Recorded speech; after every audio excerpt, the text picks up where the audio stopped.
नमस्कार. पाण्यातील पुण्यामधून संगीता तिवारी. पुणे सगळे पाण्यात आहेत सध्या तरी.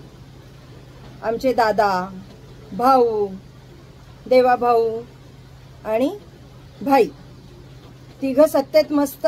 पुणेकर जनता पुराच्या पाण्यात त्रस्त अशी आज अवस्था झालेली आहे. एवढा पाऊस येतो, एवढे लोकांचे, गरीब लोकांचे हाल होत आहेत. ज्या इमारती आहेत त्या एक एक मजले पाण्यामध्ये गेलेले आहेत. लहान मुलांचे हाल होत आहेत, पेशंटचे हाल होत आहेत, घरातले जे पेशंट आहेत, बाया बापड्यांचे, बहिणींचे हाल होत आहेत. अहो, तुमच्या लाडक्या बहिणीचे पण हाल होत आहेत, लाडक्या भावाचे पण हाल होत आहेत. मग याच्या आधी तुम्ही मीटिंग घ्यायला नको? काही योजना करायला नको त्या पुराच्या?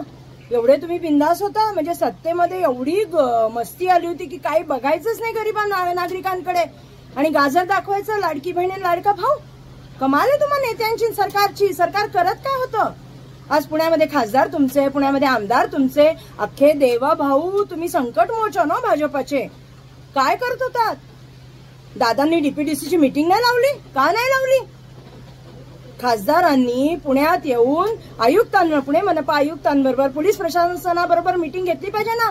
अहो, पोलीस प्रशासन रस्त्यावर उतरलंय, पोलीस घराघरा जाऊन लोकांना वाचवतात, पण तुमची मनपाची लोक बाहेर निघत नाहीयेत. अधिकारी कुठे आहे तुमच्या रस्त्यावर काळजी घ्यायला? कोणी काम करत नाहीये. तुम्ही असं सोडून दिलंय जनतेला, गरीब जनतेला. पण विसरू नका, तुम्ही जर जनतेशी असा दुजाभाव केलात ना तर आता विधानसभेला जनता दाखवून देईल की त्यांच्या मतामध्ये किती ताकद आहे. आज सगळं जनतेच्या पुण्यामध्ये आज सिंहगडला एकता न गाव, आम्ही कोरेगाव पार्क, पॉश एरिया पार, अगदी तुमचे मोठे मोठे लोकांचे बंगले पण आहेत तिथे आणि तुमचे मित्र पण इथे राहतात, करोडोपती, अब्जोपती. तिथे पण अवस्था वाईट आहे. मग तुम्ही केलंय काय पुणे शहरात? आमच्या भागामध्ये 4-4 नगरसेवक होते. काय केलंय? कसा तुमचे रस्ते 2-2, 3-3 फूट पाणी कसं आहे आमच्या सोसायट्यांमध्ये? याला जबाबदार तुम्ही आहात. याला जबाबदार फक्त आणि फक्त तुम्ही आहात. ताबडतोब पुणे मनपा प्रशासन रस्त्यावर उतरलं पाहिजे, लोकांना मदत झाली पाहिजे.